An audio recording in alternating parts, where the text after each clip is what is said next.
బ్రతికించెను, బాధలలోనే మదిలించెను. కృపాశక్తి దయాశక్తి సంపూర్ణుడా, భాగ్యమేయున్న యేసు వందనమయ్యా. కృపాశక్తి దయాశక్తి సంపూర్ణుడా, భాగ్యమేయున్న యేసు వందనమయ్యా. నీ వాక్యమే నన్ను బ్రతికించెను, బాధలలోనే మదిలించెను. మరణించే మళ్ళీ జీవమును ఉదయించెను. పరిశుద్ధ గ్రంథంలో నుంచి యోహాను రాసిన మొదటి పత్రిక 3వ అధ్యాయము 4వ వచనం చదవండి.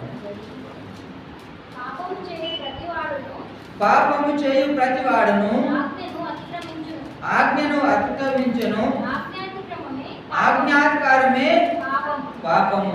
ఆజ్ఞాధికారమే పాపము.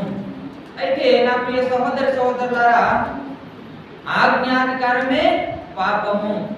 పాపము చేస్తేనే పాపము కాదు, ఆజ్ఞను అతిక్రమిస్తేనే పాపము.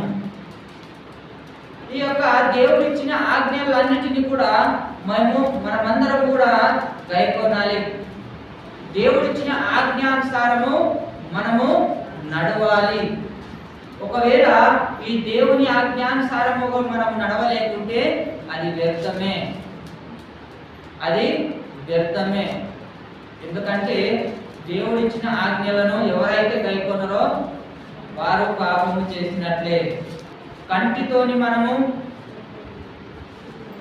చెడు ఆలోచనతోని చెడు స్వభావముతోని మన హృదయంలో ఏమనుకుంటామో ఒక వ్యక్తి గురించి అది పాపమే. పాపము చేస్తేనే పాపము కాదు. మన హృదయంలో ఒక వ్యక్తి గురించి చెడుగా అనుకుంటే అది పాపమే. మన కంటి చూపుతోని చెడు చూపుతోని చూస్తే కూడా అది కూడా పాపమే అని దేవుని వాక్యంలో రాయబడి ఉన్నది. కాబట్టి నా ప్రియ సహోదరి సహోదరులారా, ఆజ్ఞాధికారమే పాపము. మరి మనం ఆజ్ఞలను గైకొంటున్నామా? దాన్ని గైకొనకొచ్చినమా? దేవుని మాట వింటున్నామా లేదా? దేవుని మాటకు భయపడుతున్నామా లేదా అని ఒకసారి ఆలోచించుకోవాలి. ఎందుకంటే మనం సిద్ధంగా లేకుంటే వ్యర్థమే. మనం సిద్ధంగా లేకుంటే వ్యర్థమే. ఎన్ని రోజులు ఊరికేనే బలవంతంగా వచ్చి పాటలు పాడి వాక్యం విని భజన చేసుకోతే కాదు. దేవుడు అంటే భయం ఉండాలి, భక్తి ఉండాలి. ఈ రెండు లేకుంటే ఎన్ని రోజులు గుడికి వచ్చినా ఎక్కడ పోయినా వ్యర్థమే. దేవుడిని హృదయంలోనే పెట్టుకొని నీవు ఎక్కడెక్కడ పోతే వ్యర్థమే. పాపములను తీసివేయుటకై ఆయన ప్రత్యక్షమాయనని నీకు తెలియను.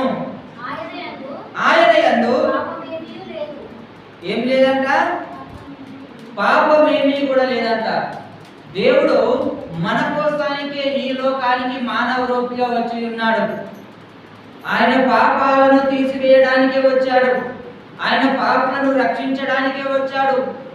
మనం ఎన్ని రోజులైనా కూడా, ఎన్ని దినములైనా కూడా, ఎంతమంది పాస్టర్లు వచ్చి సువార్త చెప్పిపోతే కూడా మన హృదయాలను, మన పాపాలను మనము కడగవేయలేకపోతున్నాము.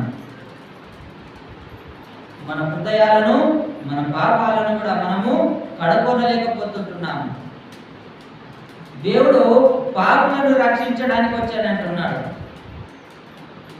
నీవు దేవుని మందిరానికి వచ్చి కన్నీటితో, విశ్వాసంతో, నమ్మకంతో, పశ్చాత్తాపంతో ప్రార్థన చేస్తే నీ యొక్క క్రియలన్నీ కూడా దేవుడు క్షమిస్తాడు. ఆ విధంగా మనం ఉండాలి, ఆ విధంగా మనం నేర్చుకోవాలి.